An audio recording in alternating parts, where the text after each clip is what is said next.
Τασούλης, ο δικός μας Τάσος. Ευχαριστώ πάρα πολύ όλοι σας που είσαστε εδώ, πραγματικά.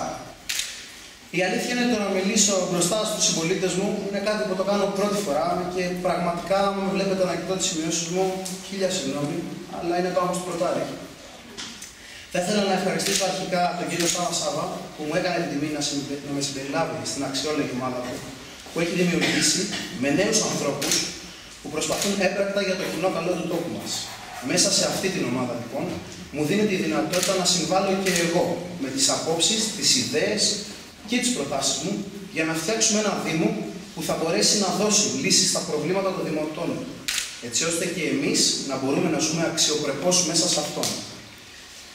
Η ιδιότητά μου ως ενδυνάμει δημοσιογράφος με έχει κάνει να παρακολουθώ τις εξελίξεις και τα δρόμενα επάνω στο κοινωνικό γίγνεσθε του τόπου μας, δίνοντας όμως μεγαλύτερη βαρύτητα στις ανάγκες και στα προβλήματα που αντιμετωπίζει η νεολαία μας, μιας και είμαι και εγώ κομμάτι αυτής.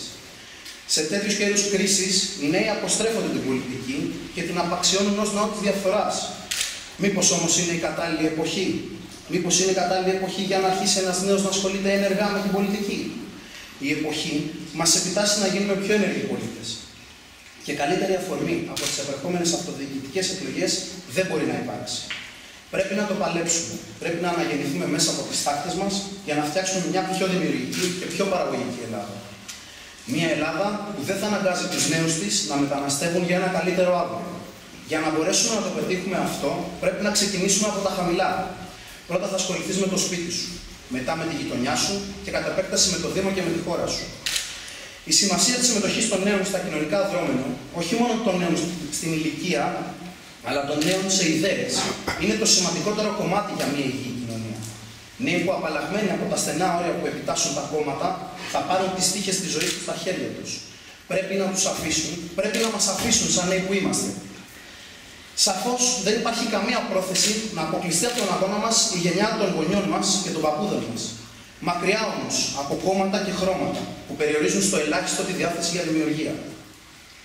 Η συμμετοχή μου ως ενεργό μέλος και αντιπρόεδρος του Συλλόγου Νέων Δήμου Φυλής, ο οποίος ήταν, είναι και θα παραμείνει ανεξάρτητος και δημιουργήθηκε χάρη στην ευαισθησία και τη διάθεση μερικών νέων για προσφορά προς εμάς τους νέους της πόλης μας, είναι ένα δείγμα γραφής για τις δράσεις που σκοπεύω να κάνω με μπροστάρι τον πάντα αξιόλογο δημότη της πόλης μας και επικεφαλής της Ενότητας Πολιτών, κύριο Σάβα, που μαζί του θα καταφέρουμε να βρούμε λύσεις στα προβλήματα που μας ταλανίζουν.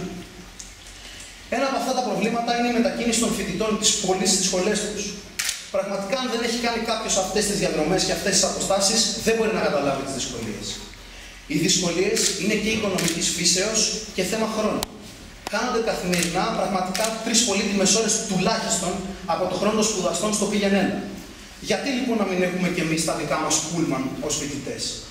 Γιατί, αφού οι άλλοι δήμοι το πέτυχαν, εμείς γιατί να μην το καταφέρουμε? Το μόνο που χρειάζεται είναι μια συλλογική προσπάθεια. Ο τρόπος είναι ένας. Να ενεργοποιήσουμε το δικαίωμα των τοπικών συμβουλίων νέων που μας δίνει με νομοθετικό διάταγμα το κράτος. Δημοτικό Συμβούλιο Νέων. Τι είναι, τι σημαίνει? Σημαίνει εθελοντική ομάδα νέων που εκπροσωπεί τις οργανώσεις που λειτουργούν και δραστηριοποιείται αυτών εντός των κοινοτικών ορίων του Δήμου μας. Σκοπός του είναι να λειτουργεί ως συμμετοχικός θεσμός στα πλαίσια της τοπικής αυτοδιοίκησης.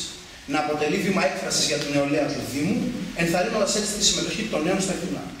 Μέσα από αυτά θα δοθεί δυνατότητα στους νέους επιστήμονες του τόπου να εισηγούνται παρεμβάσεις που θα βελτιώσουν τις υποδομές του Δήμου και σε έργα ανάπλασης και εξοραϊσμού, καταθέτοντας φακέλους με ολοκληρωμένες προτάσεις.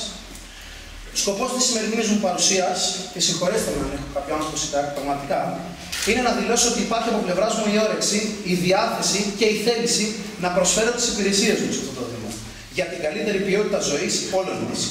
Με γνώμονά μου μόνο ότι για να πάει καλά αυτός ο Δήμος, πρέπει οι λίγοι να προσφέρουν για τους πολλούς και να θυσιάζονται, και όχι οι πολλοί για τους λίγους. Αυτό που ζητάω από εσάς είναι η στήριξή σας. Ελάτε όλοι μαζί να γίνουμε μια γροθιά για να μπορέσουμε να λύσουμε τα προβλήματα του τόπου μας και να φτιάξουμε μια πόλη αντάξια των προσδοκιών μας. Δύναμη είναι η ψήφος σας.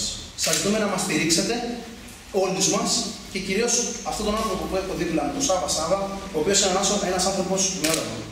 Δεν θα συνεχίσω, θα κλείσω με μονάχα μία φράση. Η ψήφος είναι πιο δυνατή και από τη σφαίρα.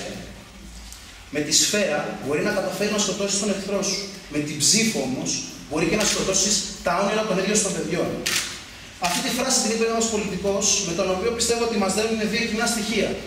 Και αυτός ξεκίνησε μικρός, άπειρος και άγνωστος ως πολιτικό μέγεθος. Το όνομα αυτού, Αβραάμ Λίνκολν. Σας ευχαριστώ όλους που με ακούσατε.